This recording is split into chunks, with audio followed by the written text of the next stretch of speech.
الحمد لله رب العالمين، والصلاة والسلام على سيدنا وحبيبنا محمد وعلى آله وأصحابه أجمعين. إيمان داران خواناساني زۆر بەڕێز، ئێمەی مرۆڤ بەگشتی هەمومان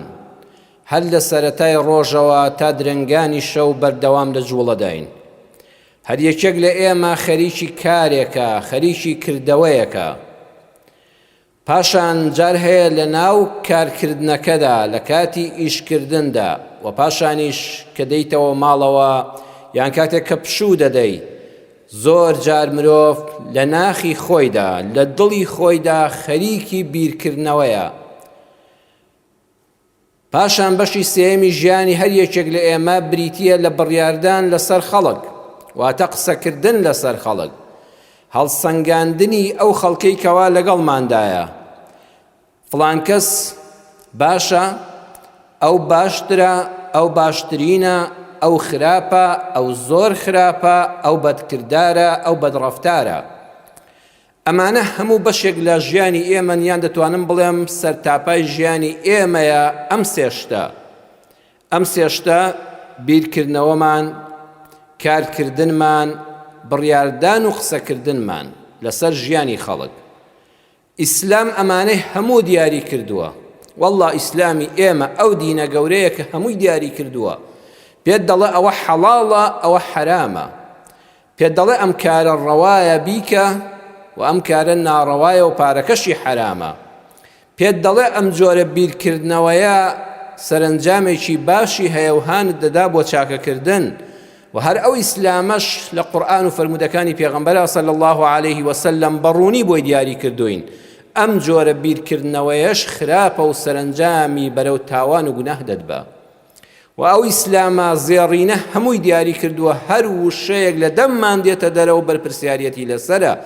هەڵسەنگاندنی ئەو خەڵکەی کە ئێمە ڕۆژانە بە بەلاش خۆمان گوناهبار دەکەین، هەڵیان دەسەنگێنین. ئەگەر چاک نەبێ و بە چاک وەسفی بکەی هەر خراپە. ئەگەر هیچت لێ نەدیوە و هەر لە خۆتەوە بەڕقی ناودڵت بۆ شیفای دڵ و دەروونت، یان هەر بۆ ماڵوێرانکردنی خۆت، والله ڕۆژانە خەڵک هەر بەم تۆڕی کۆمەڵایەتیە کە لەسەر ئەم و ئەو قسە دەکا و لایک و کۆمێنت دەکا و دەنووسێ، بەڕێزان هەمووی ماڵوێرانکردنی خۆمانە. بە دڵنیاییەوە دەچێتە قاڵبی غەیبەتەوە، بە دڵنیاییەوە دەچێتە قاڵبی بوختانەوە، بە دڵنیاییەوە دەچێتە قاڵبی تەشهیر و ناوزڕاندن و سوکایەتی پێکردنەوە کە ئەمانە بە نەستی قورئان حرامن. ئەمە شەریعەت هەمووی دیاری کردووە. کەواتە ئەگەر کەسێک لە شەریعەت شارەزا بوو، دەزانێت چی باشە و چی خراپە. بەڵام خۆ هەموو خەڵک تەواوی شەریعەت شارەزا نییە. پاشان ئینسان پێویستە بچێتە خزمەت زانایانی پسپۆڕی ئاینی ئیسلام و پرسیاریان لێ بکە. ئایا ئەم کاروکردەوەی من، ئەم پیشەی من حەڵاڵە یان حەرامە مامۆستا؟ ئەم جۆرە بیرکردنەوە سەرنجامی خێرە یان شەڕە؟ ئەم جۆرە قسەکردنە لەسەر خەڵک باشە یان خراپە و زەرەرم لێ دەدا بۆ دنیا و قیامەتم؟ کاروکردەوەکانم لە ناو دەوا و چاکەکانم بۆ خەڵک دەڕوە. بەڵام ڕەنگە تۆ هەموو کات دەستت بە زانایانی ئیسلامی ڕاستەقینە نەگا، وەکو لە زۆربەی کتێبە شەرعیەکانە لە هەندێک بابەتا دەفەرمێ ئەگەر ئەم کەسە دوور بوو لە زانایان، ئەم گوناهەی لەسەر نانووسرێت، چونکە نەیزانیەوە پێ ڕانەگەیشتووە. بەڵام خوای ئەرحەم الراحیمین ئەگەر تۆ هیچ دینیشت پێ نەگەیشت بێ، هیچ لە ئیسلامی شارەزا نەبی، دەمت نەگەیشت بێتە هیچ زانایەکی ئەهلی دین و تەقوا و خواناسی و شەرعزان و پرسیاری حەڵاڵ و حەرامت لێ نەکرد بێ، وڵامی گونجاوت دەست نەکەوت بێ، ئەو خوای بەبەزەیترینی بەبەزەیان ئەرحەم الراحیمینە لە ناو ناخی هەر یەکێک لە ئێمەدا، لە ناخماندا هەستێکی دروست کردووە، شعورێکی دروست کردووە. واللهی ئەوەی لە ناختایە پێت دەڵێ کارەکەت حەڵاڵە یان حەرامە، پێت دەڵێ ئەو پارەی وەرد گرتووە لە فڵان کەس حەڵاڵە یان حەرامە. بەخوا پێت دەڵێ ئەم قسەی کە کردت لە دەمت هاتە دەرەوە بۆ هەڵسەنگاندنی کەسی بەرامبەر، بۆ خواد بوو، ڕقی ناو ناخت بوو، یان مجاملە و خۆشیرینکردن بوو. ئەمە هەمووی شتێک هەیە لە ناو ناخی هەر یەکێک لە ئێمەدا بەڕێزان. ئەو هەست و شعورە پێمان دەڵێ ئەمە ڕەوایە یان ناڕەوایە. ئەو هەستەی ناودڵ بەندە براتان وەکو ترافیکی مرور دێتە بەرچاوم، وەکو ترافیکی هاتوچۆ. چۆن بۆ هاتوچۆی ئێمە بۆ سەلامەتی ژیانمان، بۆ ئەوەی هەر کەسەمان مافی خۆمان وەرگرین و مافی بەرامبەر پێشێل نەکەین، هەر کەسەمان ئازاد بین، بەڵام لەو شوێنە بوەستین کە ئازادی کەسانی تر دەکەینە مەترسیەوە و پێشێل دەکەین. تەماشاکە یاسای هاتوچۆ چەند جوانە ئەم ترافیکەی داناوە. سەوزت هەیە، سوورت هەیە، پرتەقاڵیت هەیە. ئەو شتەی کە لە ناخی ئێمەدایە، ئەو هەست و شعورەی کە عەرزم کردن، ئەگەر تۆ هیچ لە ئیسلامیش نەزانی، هیچ لەبارەی ئیسلامەوە لەبارەی حەڵاڵ و حرامەوە پێ نەگەیشت بێ، پرسیاری هیچ مامۆستایەکن نەکرد بێ، ئەوەی لە ویژدانتایە، ئەوەی لە ناختایە پێی دەوترێ ویژدان. ئەو ویژدانە پێت دەڵێ گڵۆپەکە سەوزە و بڕۆ، مافی خۆتە، بە سەلامەتی تێدەپەڕی و کەس تووشی زەرەر نابێ بەهۆی تۆوە. ئەو هەستەی ناوناخت کە ویژدانتە پێت دەڵێ لێرە بوەستە، گڵۆپی سوورە ئامان نەڕۆی، خۆت لە ناو دەبەی، خەڵکی تریش لە ناو دەبەی، سەر و ماڵت دەکەوێتە مەترسیەوە، نەک خۆت خەڵکانی تریش. مافی خەڵک پێشێل مەکە، تۆ دەبێت لەم شوێنە بوەستی. پرتەقاڵێکەش پێت دەڵێ بە ئاگا بە، لە بینی حەڵاڵ و حەرامە شتێک هەیە یەکلایی نەبووتەوە. دع ما يريبك إلى ما لا يريبك. رسول الله صلى الله عليه وسلم فرمي حشتێک گومانت بۆی پەیدا بوو خۆتی لێ پارێزە، ئەبێ بە حەزەرەوە هەنگاو هەڵبنێ. ڕاستە تۆ شافعی مەسەبی لە مەسەبی ئیمامی شافعیدا ئەگەر لەگەڵ کچێکە کە هاوتەمەنی خۆتە پێش 2 ساڵی لە یەک دایک شیرتان خواردبێ، تۆ بوویە خوشک و برای شیری و حەڵاڵ نییە بەیەکەوە هاوسەرگیری بکەی، بە چەند جار، بە 5 جار لە مەسەبی شافعیدا. بەڵام کاتێک کە کەسێکی بڕوا پێکرا و ئافرەتەکە دایکی کچەکە یان شاهیدێکی متمانە پێکراوی ئەهلی خواناسی وەرە ئافرەتێک وتی وەڵڵا من شاهیدی دەدەم 1 جار تۆم بینی و دەمت بە مەمکی فڵان کەسەوە بووە، مادام وتی 1 جار لێت خواردو واسی لێبێنە، تازە وەکو پرتەقاڵیەکە وایە ڕەم بێ مەجال هەبێ بڕۆی دەرچی، بەڵام لەوە ئەچێ لەو دەرچوونەشدا وریانەبی تووشی لێدانێک دەبی، تووشی تیاچوون دەبی، خۆتی لێ پارێزە. بۆیە بەڕێزان، ئەو گڵۆپەی ناوناخمان، ئەو ئیشارەتە، ئەو ئاماژەیە ئەگەر سەوز بوو لە ناختا کارەکەت، ئیشەکەت کە ڕۆژانە ئەنجامی دەدەین، هەر یەکە ئێمە دەستمان بەکارێکەوەی، لە کرێکارێکەوەی تا فەرمانبەرێک تا موچەخۆرێک. ئەو قسەی کەوا دەیکەی، ئەو قسەی کە لە دەمی ئێمە دێتە دەرەوە، مامۆستایەکی ئاینی بە وتار خوێندنەکەی لەسەر مینبەری پێغەمبەر صلی الله عليه وسلم، مامۆستایەکی بەڕێزی قوتابخانە بەو وانەی کەوا لە ناو پۆلەکەدا بۆ قوتابی و خوێندکارەکانی باز دەکا و قسە دەکا. ئەو کەسەی کەوا پیاوێکی بەڕێزی وەکو جەنابتانە و ڕۆژانە خەریکی سوڵح و ئاشتەواییە لە نێوانی ژن و مێردێکی ناکۆکدا، لە نێوانی 2 لایانی ناکۆکدا، لە نێوانی 2 کەس کە لەسەر مامەڵەیەک خەریکە یەخەی یەکتر دەگرن و لەسەر ماڵی دنیا دەگاتە خوێن ڕشتن، جەنابەت هەستی بەرپرسیارەتی ئیسلامەتی و دینداریت دەجوڵێ و دەچی قسەی خێریان لە نێوانا دەکەی و ئاشتەوایی دروست دەکەی. قسەکانت ئەگەر کەسێکی سیاسی لەسەر دەسەڵاتی و دەچی قسە بۆ جەماوەر دەکەی، باسی باشیەکانی حکومەت و دەسەڵاتی خۆت دەکەی، ئەگەر ئۆپۆزیسیۆنی، ئەگەر ناڕازی لە دەسەڵات و ئۆپۆزیسیۆنی معارەزەی ئەچی وتار دەدەی، هانی خەڵک دەدەی کەوا ئەم دەسەڵاتە گەندەڵە و بە کەڵک نایە پێویستی بەلابردنە و دەسەڵاتێکی عادل و دادپەروەر بچێتە شوێنەکەی. ئەمانە هەموو قسەکردنەکانی ئێمەن. کاتێک کە تۆ ئەم قسانە لە دەمت دێتە دەرەوە، گڵۆپی ناوناخت سەوز بوو، موچەکەت کە وەرگرت، کرێکارێکی دوای لێبوونەوە لە کارەکەت، فەرمانبەرێکی دوای وەرگرتنی موچەکەت، دڵت پێی خۆشە چونکە گڵۆپی ناوناخت سەوزە. ئای کە مرتاحی کە قسەکان تەواو دەکەی، ئای کە ئاسوودەی کاتێک کە کارەکەت تەواو دەکەی، کاتێک کە موچە و پارە و مەعاشەکەت وەردەگری، کرێی کارەکەت وەردەگری، چونکە گڵۆپی ناوناخت سەوزە، زۆر بە ئاسوودەی، زۆر بە خۆشی دەگەڕێیتەوە ماڵەوە، هەز بە دڵنیایی دەکەی، هەز دەکەی پاداشت لای خوای پەروەردگار نووسراوە و تۆمار کراوە. تەنانەت بەڕێزان، ئەگەر کەسێک دەستخۆشی و سوپاسی شل لێ نەکا، وەڵڵاهی مامۆستایەکی بەڕێزی مێزەر سپی مزگەوت کاتێک لەسەر مینبەرەکە بۆ خوا قسە دەکا بەو ئاستە زانستەی کە پێیەتی درێخی ناکا بەستەمکار هەڵناڵێ پشت لە ستەم لێکراوی گەلەکەی ناکا بە حکمت و مەوعیزەی حەسەنە دینی ئیسلام بە حەق دەگەیەنێ ئاگر دەکوژێنێتەوە بەنزین بە ئاگراناکە واللهی ئەم مامۆستایە ئەگەر لە دوای وتارەکە هیچ کەسێک نەڵێ دەستت خۆش بێ وتارەکەی بڵاو کرایەوە هیچ کەس لایک و کۆمنتی بۆ نەکرد وەک خۆی هەیە 3 کەس مامۆستای وایە وتار بڵاو دەکاتەوە 4 کەس بەڵام نە ئەم هەر دڵی خۆشە بەه کەسیش دەستخۆشی لێ نەکات چونکە بۆ خوا کردوویەتی چونکە ئەرکی سەرشانی خۆی بەڕێک و پێکی جێبەجێ کرد مامۆستایەکی بەڕێز جەنابەت کەوا لە خوێندنگا و قوتابخانەیەکە وا بەرەو خوێندنەی مەکتەب ساڵی تازە دەڕۆین ئەگەر ئەم ساڵیش بێم و چەی و گیرفان بەتاڵی مامۆستایان و بایکۆت و ئەوانە بیاڵێ خەڵکی استفادە بکە ئەمڕۆ کە 12 نۆی 2025 دە ڕۆژێکمان ماوە 9 ڕۆژێکمان ماوە بۆ کردنەوەی دەرگای قوتابخانەکان بە خێر و خۆشی جەنابەت کە دەچیتە پۆلەکەوە ئەگەر لە خوێندنگایەکی ئەهلی بی ئەگەر لە خوێندنگایەکی حکومی بی هەر وەکو یەک دەرس دەڵێیتەوە چەند گرنگە مامۆستایەک لە خوێندنگای ئەهلی دەرس بڵێتەوە کە ساڵانە عەقدی بۆ تازە دەکرێتەوە لە خوێندنگ هەمان مامۆستا لە خوێندنگایەک لە قوتابخانەیەکی حکومیش دەرس بڵێتەوە کە هەتا تا خاننشین بوون لەوێ تەعینە و لێپرسینەوەی زۆر کەمەوە لەژێر چاودێری دانیە وەکو یەک بەدڵ سۆزانە دەرسەکە بڵێتەوە بڵێ ئۆخەی ئەوەی لە ناخمدا بوو واللهی درێخیم نەکرد بە زیادەوە بە قوتابیەکان و بە خوێندکارەکانم ود ئەگەر یەک قوتابی دەستخۆشی لە تۆ نەکا ئەگەر یەک کەس و کار دەستخۆشی لێ نەکا ئەگەر یەک بەڕێوەبەری قوتابخانەکە وەزارەتی پەروەردە ڕۆژ لە ڕۆژان بە تۆ نەڵێ ماڵت ئاوا بێ مامۆستای ماندوو نەناس تۆ هەر مرتاحی چونکە گڵۆپی ناو دڵت سەوزە ویژدانت زۆر ئارامە ئای چەند هەز بە سەربەرزی و ئاسوودەیی خۆت دەکەی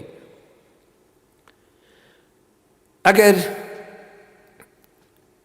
وتارەکەت سیاسی بوو جەماوەر بە دڵیان نەبوو بەڵام تۆ لەگەڵ خۆتا ڕاستگۆ بووی واللهی هەر هەز بە ئاسوودەی و ئیسراحەت دەکەی با کەس دەستخۆشی لێ نەکا چونکە گڵۆپی ناوناخت سەوزە ویژدانت ئارامە تەنانەت ئەگەر بە پێچەوانەوە ئەو کەسەی تۆ زۆر چاکەل لەگەڵ کرد بێوەفا دەرچوو ئەو کەسە بێوەفا دەرچوو سپڵە بوو پێنەزان بوو تەنانەت فێڵی لێکردی و ماڵیشی خواردی تۆ هێشتا پەشیماننی ئەڵڵا چەند گەورەیە بەڕێزان چەند گەورەیە چاکەت لەگەڵ کەسێک کردووە کە ئەمە لەم ڕۆژگارەدا زۆرە هەر ئێستا جەنابتان یەکسەر لە دڵی خۆتاندا دەڵێی لەوە ئەچێت چەند مەشهەد لە ژیانت بیرکەوت بێتەوە واللهی بە دڵسۆزی چاکەت لەگەڵ فڵان کەسا کرد بە ماڵ و بەسەر لەگەڵی بووی بە قسەی خێر لەگەڵی بووی لە تەنگانەدا دەستت گرت ئێستا کە تۆزێ خۆی ناسیوە هەر ناشت ناسێتەوە هەر ناسێتەوە بە پێچەوانەوە سپڵە دەرچووە بێوەفا دەرچووە نمەگنەناس دەرچوو تەنانەت فێڵیش لێ دەکا جار هەیە لە ڕێی ئەو دۆستایەتیەوە کە تۆ چەند متمانەت پێکردو ئەو فێڵیش لێ دەکا لەو کاتەدا ئایا تۆ پەشیمان بی لەوەی کە چاکەت کردووە بڵێ خۆزگایە پەنجەم مار بیگەستایە و ئەو هەنگوینەم نەخستایەتە دەمیتەوە نا تۆ لەو کاتەشە هەر پەشیمان نی چونکە ویژدانت ئارامە گڵۆپی سەوزی ناخت هێشتا سەوزە دەڵێ ئەی ئافرین دەستخۆشی لێ دەکا ئەبێت تۆ هەروابی چونکە تۆ بە ئەرکی ئاینی خۆت هەستاوی ئاینەکەت پێت دەڵێ لەگەڵ خەڵکی ستەم لێکراو بە لەگەڵ خەڵکی مافخوراو بە لەگەڵ خەڵکی هەژار بە لەگەڵ خەڵکی داماو بە کەسێ لە دەرگایدای و هانای بۆ هێنای پەنای بۆ بەر پەنای بۆ هێنای پەنای بدە پشتی تێمەکە مەیدە گورگەکان بیخۆن کەسێ ڕاوێژی پێکردی دڵسۆزانە نەسیحەتی خێری بکە ئەمە ئەرکی ئاینی خۆت جێبەجێ کردووە ئەرکی ئینسانی تۆ مرۆڤی ئەبێ وەکو مرۆڤێک ڕەفتار لەگەڵ مرۆڤەکاندا بکەی ئەرکی ویژدانی ئەگەر تۆ چاکەت کردووە لە کاتی خۆیدا ویژدانت ئیسراحەتە جا بەرامبەرەکەت تەنانەت ئەگەر واژ نەبوو وەکو پێویستیش نەبوو بە وەفاش نەبوو تۆ قەت پەشیمان مەبە بەسەلاتێکی ڕاستەقینەتان عەرز دەکەم زانای پایەبەرزی کورد خوای پەروەردگار لێی خۆش بێت دکتۆر مستەفا زەڵمی پرۆفیسۆر دکتۆر مستەفا زەڵمی لە بیرەوەریەکانی خۆیدا بە ناوی کاروانی ژیانم چاپی دووەم 2016 چاپ کراوەتەوە نووسینگەی تەفسیر لە هەولێر چاپی کردووە لە لاپەڕەی 282 دا دکتۆر مستەفا زەڵمی باسیەک لە مەشهەدەکانی ژیانی خۆی دەکات دەرسێکی گەورەی بۆ ئێمە تێدایە بەڕێزان ئەڵێ ساڵی 1948 لە سەرسیانی بەری مەرگە مەلا بوو لای ناحەی بنگرد لە نێوانی ڕانیە و بنگردا گوندێکەیە ئێستاش هەیە پێی دەوترێت سەرسیان دکتۆر مستەفا زەڵمی ئەو زانا گەورە و پرۆفیسۆرە گەورە بەڕێزان لە مەلایەتیەوە دەستی پێکرد ژیانەکەی بخوێننەوە پێویستە پێت دەڵێ قەت چۆک دامەدە بەرامبەر بە نەبوونی بە ناڕەحەتیەکانی ژیان هیممەتت بەرز بێ ئەو شتەی کە چاوەڕێ ناکرێ مەلایەک لە گوندێکی کەمی دوورە دەستی بناری مەرگەدا ببێتە پرۆفیسۆر لە گەورەترین زانکۆکانی عێراقا و کتێبەکانی لە جیهانی ئیسلامیدا بەدەرز بخوێندرێن هەوڵ بدە پشت بەخوا ببەستە ئەوەی کە تۆ بیر لێ ناکەیتەوە بەلاتەوە مەحاڵە لای خوا مەحاڵ نییە خوای گەورە بە ئاواتەکەت دەگەیەنێ دکتۆر مستەفا زەڵمی دەفەرمێ ساڵی 1948 کە لە سەرسیان مەلا بووم ئاوی زەی بچووک ئەوەندە ئاوەکە ئاستەکەی بەرز بوو بەهۆی لافا و بارانی زستانەوە ماوەیەک بەری مەرگە لەگەڵ دەڤەری ڕاپەڕین واتە ڕانیە و قەڵازێ پشدەر و بیتوێنی ئەو سەردەما دابڕا ئەو مەسافەیە بەری مەرگە دێیەکانی سەرسیان بەرە لای بنگرد لەگەڵ ڕانیە و قەڵازە کە پێی وتراوە پشدەر و بیتوێن بەهۆی قەیاغەوە قەیاغ شتێک بۆ چەند کوندەیەک فودراوە تەختیان لەسەر داناوە ئەم بەراوبەر بە سیمێک بەسراوەتەوە بە حەبلێک بە گوریسێک خەڵکیان پیا پەڕاندۆتەوە هەم خەڵک هەم سوار و ئاژەڵەکان ئەڵێ ئەو ئاوە ئەوەندە بەهێز بۆ ئەو ساڵی 1948 قەیاغ نەیەتوانی کار بکە لەو کاتەدا کاتێکەوە بەری مەرگە لەو بەردا بڕا کابرایەکی جوولەکە هەبوو خەڵکی کۆیە بوو ئەو کابرای جوولەکەیە لە گوندی سەرسیان بوو زێڕێکی زۆری پێبوو خشلی ئافرەتان گوارە و مستیلە و تر ئەو شتانە زێر لەو کاتەدا بۆ گرانیە خەڵک بۆ بێپارەیە گرانی و نەبوونی ئەمیش جوولەکەکان بەردەوام هەل لە عالەمدا دەوڵەمەند بوون و پیشیان بە زۆری زێڕەنگەری بووە لەو سەردەمەش و ئێستاشدا ئەڵێ زێڕێکی زۆری پێبوو لە مزگەوتا مقۆمقۆ پەیدا بوو بیستمەوە کە خەڵکێک بە تەمان کەمینێکی بۆ دابنێن نەخشە سازیان کردبوو کە پەلاماری ئەو جوولەکەیە بدەن کە ڕێی کەوتۆتە سەرسیان و تازە ناتوانێت بگاتەوە کۆیە و لە دەربەندی ڕانێ بپەڕێتەوە لە زەیەکە بپەڕێتەوە لە زەی بچووک پەڕێتەوە ئەڵێ من کە بەوەم زانی نوێژی مەغریب بوو خەڵکەکە پێش ئەوەی کەوا نوێژ بکرێت لە دەرگای مزگەوتا یەخەم بە خەڵکەکە گروتم خەڵکینە تکاتان لێ دەکەم کەس بیر لەوە نەکاتەوە کە بیستومە کە دەتانەوێت پەلاماری ئەو جوولەکەیە بدەن ڕووتی بکەنەوە بە ئەوەی کە خۆتان بڕواتان وایە کە ئەمە کافرە کە ئەمە جوولەکەیە کە ماڵی حەڵاڵە ئێمەی موسڵمانیش پێویستیمان بەو پارۆزێڕ و سەروەتەی ئەو هەیە هەر کەسێک ئەمە بیرکردنەوەی بێ هەڵەیەکی گەورە دەکا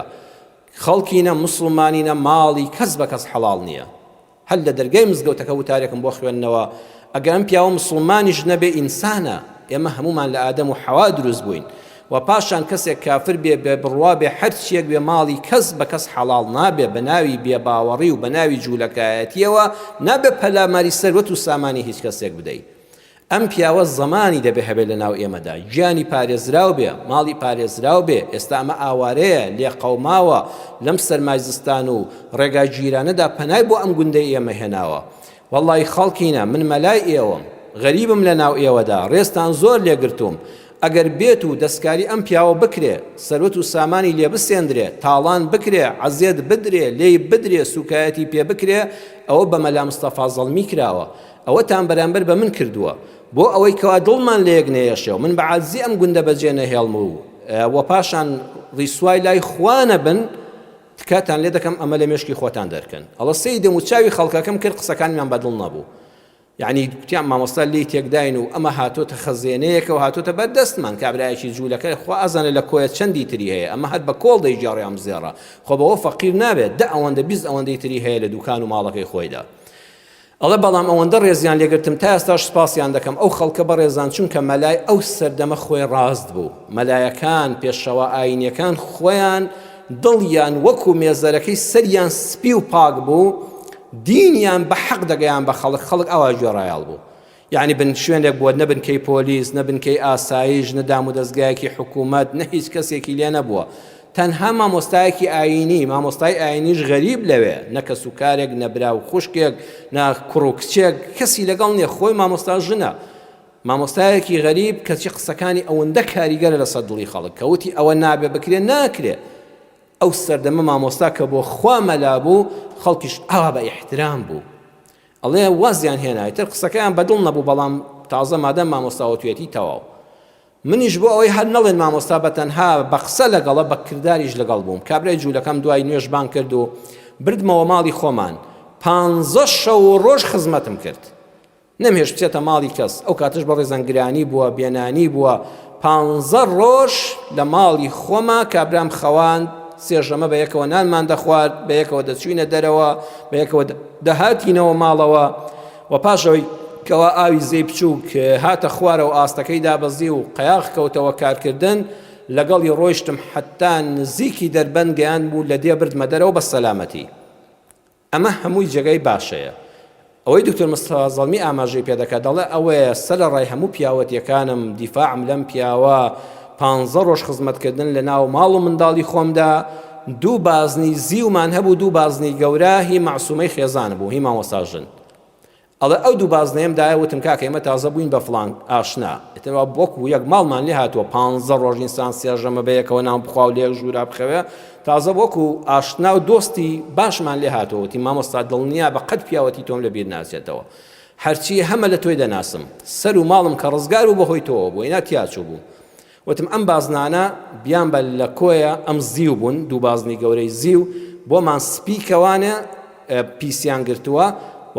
بۆشمان بنێرەوە وتی هەر خۆم بۆت دێنمەوە هیچ خەمت نەبێ منیش ئەوەندە تازە تێکەڵاو بووین متمانەم پێکرد هەر دوو بازنەکەماندایە کە بۆ ئێمە سەرۆتێک بوو دوو بازنەی زیوی گەورە هەرچی مامۆستا ژن هەیبوو هەمووی ئەوە بوو دام بە کابرا بەڵام ڕۆی ئیتر جارێشکە کابرای جوولەکەی سپڵەم نەبینیەوە زیوەکانیشی برد سەر ڕایەوەی نەک سوپاسی نەکردم نەک ئەوەی کە ڕۆیش بۆ ئەم ڕژێمی زایونی ئێستا ئیسرائیلی ئێستا نە جوابێک نە نامەیەک نە شتێک دواتر لە کۆیە لێم پرسێوانە وتیان وەڵڵا هیچی نەوتۆ هیچی بەجێ نەهێشتووە زیوەکانی ماڵی ئێمەی خوارد ئەوەی سەرنجە لێرەدا مەبەستم لەسەر ئەوەیە دکتۆر مستەفا زەڵمی ئەم بیرەوەریانەی خۆی دوای چەند ساڵەوە چێت 40-50 ساڵی پێچوو بێکە دایانووسێتەوە ئەڵێ وەڵڵاهی ئێستا کە ئەمانە دەنووسمەوە ئێستاش هەست بە شادمانی دەکەم نەک پەشیمانی ڕاستە ئەو جوولەکەیە سپڵە و بێوەفا بوو و ماڵەکەی منیشی خوارد چ جای سوپاس و پێزانین و محەبەت دەربڕین و سەردانیکردنەوە ماڵەکەشی خواردم کە من بە متمانەوە دابووە دەستم بەڵام من لە کارەکەی خۆم پەشیمان نیم ئێستاش زۆر دڵخۆشم کە ئەم بیرەوەریانە دەنووسمەوە دوای 50 ساڵ دڵخۆشم بەوەی کە لە کاتی خۆیدا توانام هەبوو گیانی کەسێکم ڕزگار کرد لەوە چێ گەنجێک بیکوشتایە ژیانی کەسێکم ڕزگار کرد کە هاودینم نەبوو جوولەکە بوو بەڵام لە دەیەکەی و سنووری دەسەڵاتی مندا بۆ کە قسەی خێری تێدا بکەم زۆر خۆشحاڵم بەهۆی منەوە گیانی کەسێک پارێزرا زۆر خۆشحاڵم بەهۆی منەوە ماڵی کەسێک بە ناحەق تاڵان نەکرا زۆر خۆشحاڵم کە خەڵکێکم لە حرام خواردن لە کوشتن پاراست زۆر خۆشحاڵم کە ڕێزی میوانێکم گرت بەس لەبەر خوا هەرچی ئیش بێ پێیم نەبوو و هاودینم نەبوو و ناسیایی پێشم لەگەڵم نەبوو و قەرزی لەسرم نەبوو و هیچ چاکەیەکی بەرامبەرم نەبوو خۆشحاڵم کە ئەوەندە دڵم بەرامبەری پاک بوو ئەوەی هەمان بوو سەرۆت و سامانەکەم ئەو دوو باز نەبوو ئەویشم دایە خواردی بەڵام من هێستاش هەست بە کامەرانی خۆم دەکەم هەست بە شادمانی ناخم دەکەم چونکە ویژدانم گڵۆپەکەی ساوزە ویژدانم پێم دەڵێ دەست خۆش مستەفا زەڵمی کارێکی گەلێ باشت کرد لە کاتی خۆیدا ئەمە دەستێکی گەورەیە لەو مامۆستا گەورەیەوە خوا لێی خۆش بێ لە خۆی و لە خێزانی بەڕێزی مامۆستایان نمونەیان زۆر بێ لە ئەمسالی دکتۆر مستەفا زەڵمی زانا و گەورە پیاوی کورد کە ئەو دەرسە گەورەی پێداین تەنانەت ئەگەر کەسی بەرامبەر لە بەرامبەر چاکەی تۆدا خراپەی بەرامبەر کردی تۆ پەشیمان مەبە بەڵام بەڕێزان ئەگەر بۆ وتارەکەت مامۆستایەکی بەڕێز لە مینبەرە وتارێک بۆ خەڵک دەخوێنێتەوە باسی خوا و پێغەمبەریان بۆ دەکات صلی الله علیه وسلم باسی ئیسلامیان بۆ دەکات ئەگەر بۆ وتارەکەت بۆ دەرسی ناو خوێندنگاکەت بۆ کار و پیشەکەت بۆ قسەکانت بۆ موچەکەت بۆ مامەڵەکەت مامەڵەی کڕین و فرۆشتن لەگەڵ فڵان کەسا کرد گڵۆپی سووری ناخت هەڵبوو گڵۆپێک لە ناو ناختدا هەڵبوو سوور ئاوا لێدا ئەیگوت نەکەی ئەمە باش نییە، ئەمە ڕەوا نییە. ئاگادار بە لێرەدا با کەسیش پێ نەزانێ کوڕە بوەستە، ئەها ویژدانت پێی وتی، با کەس نەزانێ غەشت کردووە. ئەو کەسەی کە هاتوۆتە نووسینگەکەت برای بەڕێزم، نووسینگەی کڕین و فرۆشتنی ئۆتۆمبیلت هەیە، نووسینگەی کڕین و فرۆشتنی زەوی و شوقە و خانووت هەیە، دوکانت هەیە، کەسێک دێ بۆلات متمانەی پێتە ڕووی کردوتە نووسینگەی تۆ، ئەڵەمە نووسینگەی هەیە، ئەبێ پیاوێکی متمانە پێکراوی پسپۆڕی شارەزا بێ، ڕاوێژت پێ دەکا. هات تۆوتت ئەم زەویە بکڕی زۆر باشە، ئەم خانووە هەر زۆر هەرزانە، ئەم شوقەیە هەر نیوە قیمەتە. کابرا زۆر سوپاسی کردی بە خۆی بە ژن و منداڵی وتیان یەخوا ماڵت ئاوا بێ دەستت خۆش بێ پارەی خۆیان بە زیادەوە دایتێ مڵکەکەیان کڕی، بەڵام تۆ خۆت دەناسی ئێرەت پێت دەڵێ گڵۆپە سوورەکە بەردەوام لێ دەڵێ بەخوا چاک دەستت بڕی. وەڵڵی هەمووی دە ڕۆژیکە مانگێکە نابە بە برینی خۆی ئەزانە کە چەند زەرەت دەکا، چۆن بۆی نافرۆشێتەوە، کەس ئەمەی هەر بە بەلاژ ناوێ. ڕاستە بەرامبەر سوپاسی کردی، دەستخۆشی لێ کردی، مەڵێک کاکە خۆی مەمنون بوو، جا من چی لێ بکەم؟ نا، با دەستخۆشیشت لێ بکە، با بڵێ وەڵڵاهی ماڵت ئاوا بە فریام کەوتی، ئەو سارە باشت بۆ کڕیم، ئەو خانوە باشت بۆ کڕیم، ئەو زەویە بەهۆی تۆ نەبووە بۆم نەدەکڕدرا، چونکە گڵۆپی ناو ناخت سوورە، نەچی خۆت بخەڵەتێنی، بوەستە، وەڵڵا بڕۆی تیا دەچی، لەم شوێنە بوەستە، ئیتر دەستی خەڵک مەبڕە. وتار خوێنێک بووی لەسەر مینبەر ئامۆژگاری موسڵمانانت دەکرد، هەموو خەڵکی دەستخۆشیان لێ کردی. ئەم گڵۆپەی ئێرە سوور بووتی قسەکانت بۆ خوانیە، بەخوا لەبەر خوانت کردو، بۆ خۆتت کردووە نەک بۆ خوا، بۆ ئەوە نەبوو خوا بە خەڵک بناسیێنی، خۆت بە خەڵک بناسیێنی. یا ئەڵڵا منیش و هاوپیشانیشم پەنا بدەی لەو پیسیە، واللهی گڵۆپی ناو ناخت پێت دەڵێ وتارەکەت بۆ خوا نەبوو، واز بێنە بەخوا بڕۆی دانیشی باشترە. ئەگەر سیاسێکی و لەسەر حکومڕانی و چەپڵەت بۆ لێ دەدرێڵن، بەڕاستی سەرۆکی ئەو حکومەتە، ئەو پەرلەمانە، ئەو فڵانە، ئەو دایرەیە بەڕاستی کارەکانی چاکن، بەخوا قسەکانی ئەم پرۆژانەی کە دەیکاتەوە هەمووی خزمەت گوزاریە. دڵت بەو چەپڵانە خۆش نەبێ ئەگەر ئێرەت پاک نەبێ، ئەگەر گڵۆپەکە لێدا، ئەگەر معارەزەی و خەڵکی هان دەدەی دژی حکومەت دڵن بەخوا فڵان کەس ئەمە محەممەدی مەهدیە، ئەمە عومەری کوڕی عەبدولعەزیز، ئەگەر ئەمە بێتە سەر حکم ئەو گەندەڵی پێشولاجێ دەحەسینەوە، ئەگەر خۆت ناسی واللهی تۆز بەس بۆ پۆستەکە و بۆ پارەکە و بۆ نانەکە و بۆ موچەکە دەدوی زواب بکەی، ئەو نەوتەی ئەو دەیدزێ بەیانی تۆ بیدزی، ئەو کوڕەکەی لاسێ و کوڕەکەی تۆ بچێتە شوێنی کوڕەکەی، ئەو بڕواتەن هەبی گڵۆپی ناو ناخت پێت دەڵێ خراپە بوەستە، واز بێنە خەڵکی مەخەڵەتێنە، بە هەموو خەڵک چەپڵەت بۆ لێدا، دڵت بەو چەپڵانە خۆش نەبێ. ئەگەر کرێیەکەت وەرگر کرێکارێکی یان فەرمانبەرێکی یان موچەخۆرێکی گڵۆپی ناو ناخت پێت دەڵێ هەرچەند کابراوتی یەخوا نەوشی جانت بێ، بەخوا ئیشێکی جوانت کردووە، بەڵام بەخوا تۆ دەزانی گەندەڵی تیا کردووە لە ئیشەکەتا، بەخوا کرێکارێک دەزانێ باە ئەو پارەیش نەکردووە، وەڵڵا وەستایە کە ئیش بۆ ماڵێک دەکات دوایڵێن یەخوا ماڵت ئاوا بێ و دەستت خۆش بێ و ئەوەش حەقەکەت بەو دەستخۆشانە مەڵێ وەڵڵا زۆریان پێخۆش بوو، با ئەو پێی خۆش بێ، بەڵام تۆ خۆت پێت خۆش نییە. گڵۆپی ناو ناخت بەڕێزان سوورە، واز بێنە بوەستە، گڵۆپەکەت لێیدەی تیا دەچی. ئەم گڵۆپەی ناو ناخت کە پێت دەڵێ بوەستە، لەم شوێنەدا واز لەم کارە حرامە بێنە، واز لەم موچە حرامە بێنە، واز لەم بندیوارە بێنە، کوڕە خۆ تۆ هیچ وەزیفەیەک نابینی، حیزب معاشی بۆ دیاری کردووی، مەیخۆ ئەبێ مەمنونی ئەو گڵۆپە سوورە بی. وتارەکەی ئێمە ئەوە بوو وجدان زیندوو ڕابگرا، خوا ئەم گڵۆپەی پێداوی مەی سووتێنە، ئەها گڵۆپی ناو سیارەکەت کە گڵۆپە سوورێک هەڵبوو لە شوێنەکە ئەبێ مەمنونی بی، ئەبێ سوپاسی بکەین، نەک بڵێ خۆزگام گڵۆپە سوورە بکوژایە و نەجاتم ببووایە، کە گڵۆپە سوورەکە هەڵبوو ئەڵێ بوەستە، هیچ کە لەسەر ئۆتۆمبیلەکەت مەڕۆ، با سەرۆت و سامانت تیانە چێ، با تووشی بەڵایەک نەبی، بە شتێکی کەم ڕزگارت دەبێ، نابێ بیسووتێنی، هەتا ئیشکە قازانستە، ئازارێک لە لەشتایە، ئەوە گڵۆپە سوورەکەیە، ئەگە خوا نەخواستە برینێک لە لەشتا بێ و نەخۆشیەکەت هەبێ و هیچ هەز بە ئازار نەکەی، وەختی ئەزانی تەواو بووی، بەڵام بەو ئازارە بە ئاگا دەیتەوە، خێرا فریای دکتۆر و دەرمانی خۆتکەوە، ویژدانیش ئەوەیە. بۆیە پێغەمبەری خوا صلی الله علیه وسلم ڕوحم بە قوربانی خۆی و ناوی بێ، ئەی رسول الله صلی الله علیه وسلم کە فەرمووی ئیستەفتی قەلبەک، لە هەموو کارێکا پرس بەکوێت بکە، قەلب مەبەست ئەوە ترومپایانێکە خوێن هەڵدەدا، مەبەستی ناخ پرسێک بە ویژدانت بکە، ئەم پارەیەم وەرگر، ئەم کرێیەم وەرگر، ئەم قسەیەم کرد، ئەم گڵۆپە سەوزە یان سوورە، پرسێکی پێ بکە، سەیرێکی ترافیکەکە بکە، مەهێڵە گڵۆپە سوورەکەت بکوژێتەوە. وئین ئەفتاکە الناس ئەفتەوکە، با مامۆستا فڵان کەسیش فتوات بۆ بدا، با مامۆستا مەلا فڵان کەسیش فتوات بۆ بدا. جار هەیە خۆت دەناسی، بەخوا دەزانی ئەو موچەیە حرامە بۆیە دەچێت لای ئەم مامۆستایە هەمووی بۆ باز ناکەی شتێکی بۆ باز دەکەی مامۆستا موچەیەکی ئاوام هەیە و ئاوام هەیەیان ئەو کرێم وەرگتویانە ئەو مامەڵێم ئاوا کردووە لەگەڵ فڵان کەسا بۆی لە بنی کوولەکەکە نادەی هەندێک شتی سەدحی پێ دەڵی مامۆستاژ وەڵڵا کاکە بەپێ ئەو قسانی تۆ بێ حەڵاڵە لیژنەی فتووا پێت دەڵێ حەڵاڵە دوای دڵت بڕوان نادا ئەچێ لای مامۆستایەکە دوای ئەچێ مامۆستایەکی تری تر لیژنەیەکی تر وەئین ئەفتاکە الناس وەفتەوکە با فتواشت بۆ بدەن مادام ئێرەت گڵۆپەکە دڵە سوورە بڕوا بە دڵت بکە ئیستەفتی قەلبەک بەمەرجێک دڵت زیندوو بێ بەمەرجێک گڵۆپەکە نەسووتا بێ بەمەرجێک وەسواز نەبی ئەینا من لەگەڵ نەخۆشی دەرونیم نییە هەیە بەخوا لە هەموو شتێک نانی ماڵی خۆیەتی دڵە پێم حرامە ئەمە تۆ تووشی لەخۆشی دەرونی بووی یان هەیە مامۆستایەک فتوای بووەدا لە نوێژ لە سەفەرە قەسر و جەمع لە وەڵای من دڵم بڕوا نادا قەسر و جەمع بکەم مامۆستا لە نەخۆشی سەرمایە ئاو نییە تەیەموم بکە ئەڵە بەخوا دڵم بە تەیەموم بڕوا نادا سەهۆڵ دەشکێنم و خۆمی تیا دەشۆم ئەمە تۆ بۆ خۆت نەخۆشی برا ئەوە ناڵێم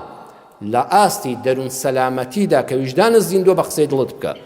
کۆتایی وتارەکەم لەم زنجیرەیەدا کە لەسەر ویژدان دەڕۆین بەڕێزان ئەوەی گرفتی ئێمەیە نەمانی ئەم ویژدانەیە ئەمە سەرەتاکەی بوو بە فەرمودەیەکی پێغەمبەر صلی الله علیه وسلم کۆتایی پێدێنم سەرۆرمان فەرمووی ئینەما ئەنا بەشەڕ ئەڵ خەڵکی نەبزانن من مرۆڤێکم وەکو ئێوە وئینەکم تەختەسیمونە ئیلەیە ئێوە دێن بۆ لای من بۆ کێشەکانتان پێغەمبەر صلی الله علیه وسلم وەکو پێغەمبەری خوا بۆ وەگەیاندنی ئاین دادوەریش بووە حاکمیش بۆ ڕۆژانە خەڵک چۆتە لای بۆ کێشەکان باشترین حەل کە کێشە لەگەڵ خەڵکێکە هەبوو بەڕێزان دوو بە دوو دانیشن بەیەکەوە بەخوا هەرچی مشکلە و ئەم کێشە و کوشتن و بڕینەی ئەم سەردەمە هەیە کە ڕۆژانە بەداخەوە دەیبینی لەم کوردستانی خۆماندا هی ئەوەیە کێشەت هەیە دوو بە دوو دانیشە شتێک لە حەقی خۆت تەنەزول بکە وەڵڵا پیاوەتیە دەست لە منی کەوگەرنی یەکتر ئازاکەن خۆتان سۆڵح بکەن بە خۆتان حەل نەبوو ڕیسپێکی قەومەکەتان مەیگەێنە پۆلیس و ئاسایش پیاوێکی بەڕێزی وەکو ئەم پیاوە بەڕێزانە دانیشێنە بەڵێ وەرە دوو قسەی خێرمان لە بەینا بکە شتێک لە من کەمکەوە کاکە با من کەم بکەم شتێک لەو کەمکەوە لە ناوەندێکە بە یەکمان بگەێنە یەک خۆ ماڵ داوا بێ پیاوی سوڵح و سەڵاحەت ئەویش ئەگە بۆ خوا کاری کرد بێ وەڵی سەرکەوتوو دەبێ و کێشەکەتان کۆتایی پێدێ نەبوو پەنا بۆ ئاسایش بەرە پەنا بۆ پۆلیس بەرە پەنا بۆ دادگا بەرە پێغەمبەر صلی الله علیه وسلم هانی خەڵکیدا ئەگەر کێشەکەت هەر حەل نەبوو وەرە بۆ لای من ئێوە دێن بۆ لای من بۆ چارەسەرکردنی کێشەکانتان پەلاماری چەک مەدەن لە یەکتر دەستێک حاکم بیبڕێ خوێنی نییە یعنی چیە نەزیف نابێ لەو شوێنەدا ئەوەندەی حاکم لێزانیوە و بەڵگەکان وایە ئەگەر مافەکەشت بخورێت و هێشتا قازانستە چونکە لە قیامەتە تۆ براوەی وە لە دنیا شەخۆت و ماڵ و منداڵەکەت و خزمەکانت لە شەڕ و ئاژا و کوشتن پاراست فەرمووی بەڵام وەلەعەلە بەعضکم ئەلحەنە بحجەته من بعض هەندێک لە ئێوە کە دێ بۆ لای من دەمی هەراشە بەڵگەکانی وا بە زمان ڕەوانی دەخاتە بەر چاو قەناعەت بە منی دادوەر بە منی حاکم دەکا کە حەق بەوە بەڵام بەرامبەر کە حەقەکەی پێیە بەخوا مافی ئەوە دەمی مردووە ئیتر فەقیرە لێی نازانێ زمانی قسەکردنی نییە گۆیانیە ناتوانێت دیفاع لە مافی خۆی بکە منی دادوەر قەناعەت پێ دەکا کە من دەڵم بەخوا حەقی ئەمەیانە ئەو حەقی نییە بەڵام زۆر لەبلەبانە زۆر زمان ڕەوانە زۆر بەڵگەکانی جوان دەخاتە بەرچاو زاڵ دەبێ بەسەر ئەوەی تریانە فەرمووی فأقضي له على نحو ما أسمع من بڕیار لەسەرەوە دەدەم کە دەیبیستم سەیری وردی حەدیسەکە کە نەفەرمە ما أعلم من ئەوەی خۆم دەیزانم نابێ حاکم بڵێ بەخوا من فڵان کەس دەناسم ئەوە نالەبارێک ئەوە خەڵکی دیەکەی خۆمانە بابیشی هەر دز و نالەبار بوو بە عیلمی خۆی حاکم ئیش ناکە بە تەلەفۆنی فڵان کەس ئیش ناکە ما ئەسمع ئەو بەڵگانی کە من دایان بینم شاهیدە نووسراوە سوێند خواردنە ئەوەی کە لە دادوەریە هەیە من ئەوە دەبینم نە دەرەوەی دادگا دەبینم نە مێژووی ڕابردووی فڵان کەس دەبینم من ئەم بەڵگانە دەبینم على ما ئەسمع ئەمە زۆر گرنگە بۆ دادوەرەکان بەڵگەکانی بەردەم دادوەر دەبینم فمن قضيت له في حق أخيه شيئا ئەگەر کەسێک من بڕیارم بۆ داوەتم فڵان کەس کە تۆ کێشە لەگەڵ فڵان کەسا هەیە و هەر یەکەتان بەڵگەی خۆتان خستە بەرچاو من بڕیار دەدەم وەکو دادوەر و حاکم حەق بە تۆیە ئەم مڵکە هی تۆیە ئەم پارە هی تۆیە ئەم سارەیە هی تۆیە ئەم خانووە ئەم بە شەمیراتە هی تۆیە فلا يأخذه باب وەری نەگرێ فلا يأخذه بابە قسەی من نەکا کە حاکمم بۆ بە قسە نەکایی پێغەمبەری خوا صلی الله علیه وسلم فەرمووی چونکە ویژدانی خۆی دەزانێ گڵۆپی ناوناخت سوورە ئەزانێ وانێ بەخوا خۆی باش دەزانێ شتێکی شاراوە هەیە لە حاکم هەمووی نەزانیوە بەس خۆت دەیزانی کەوایە فەرمووی بڕیار لەسەر ئەوە بدە کە لە ناختایە فلا يأخذ كاك وري مقرا فإنما أقطع له قطعة من النار والله من بارتيك لأجري جهنم بو بريار ددام أم حديثة بيمان دليا نتشي بلي حاكم بيدام لمحكمة بردموا كاك ولي جنيف تو الدم لا زيادة دانش تبون تو بلي وملا أنا خوان بو من جناه باركن نا والله ما مستاني بريز لي جنيف تو خوان بو كز جناه بارناكن بلام تو زمان لبلبان بو شتيك تشاردو توا بلام أوشتا نلا خواد شاردريتوا نلا ناخد دا شاردريتوا ها كديتوا مالو چن راراي چون غلوب سوركي ناخد بيد دله هي بي وجدان چۆن فلان کەست خەڵەتاند و حەقەکە لێ پێشێل کرد و کردتە دەرەوە لیژنەی فتووە بژڵێن حەڵاڵی تۆیە فەلا تەأخوذ وەری مەگرە فلا يأخذ وەری مەگرە حاکم لە محکەمە هاتیە دەرەوە وتت بڕیاری دادگام وەرگرتووە ئەوە نووسراوی دادگا کە ئەم ماڵەهی منە فلا يأخذ کاکە وەری مەگرە ئستەفتی قەلبەک بگەڕێەوە بۆ ناو ناخت بابەتی وجدان بابەتێکی زۆر فراوانە بإذن الله سبحانه وتعالى لقل ما دابن تمن باقي بلا صار خير وخاب شتيوان مان به لم مزقوت بشكولي مالي خمانوا لقل جنابتان دا بسران وبينراني أموتارا إن شاء الله باسي وجدان دكين بجواني وبريك وبيشي بخوا أجر وجدان كان زندو راجيران نمريندران هل يكمان بوينا وناخ مان كار مان كرت والله كوم القايشي آرام من دبه وخوش من بآرامي داجين يا الله داوال لي دكم بقوري ورحمتي خذ رحمان بيبكي يا الله وجدانك اللي ناخمان دا دروس كدو خوايا وجدان من بزيندوي بمينيتوا يا ربي خوايا ما في كس من نكويتلا ما فيش من نخري لا ينكسوا رحمان بيبكي يا أرحم الراحمين يا ربي خواي پروردگار كاتك دقرين ولايتو خوايا ما في كس من لسر نبي يا ربي خوايا تعاتو عبادت من بهوي زماني خراب من وقسا كردن من لسر خلق ندري بخلق ما يبوشي قيامة نبين خواه مفلسي قيامة نبين بهوي أم زمان مانوا بهوي دزبردن بمالي خلقوا يا أرحم الراحمين بباكي بجين بباكي بمرين بباكي بين وديواني تو لقناه كم كوريا كان من خوش بي يا شافي يا الله شفاي همون خوش كان ما بدي يا ربي خواه شفاي همون خوش كان ما بدي وشفاي همون خوش كان ما بدي يا الله دل بخم كان من دل خوش كي أواني دل بخم شاب فرميس كان خواه دل خوش يان كي هر کس چێشە گرفتی هەیە یا ئەرحەم الراحمین بێ بەهانا و هاواری هەموو لایەکمانەوە هەموو کێشەکانمان بۆ حەلکەی هەموو گرفتەکانمان بۆ چارەسەرکەی آمین آمین آمین والحمد لله رب العالمين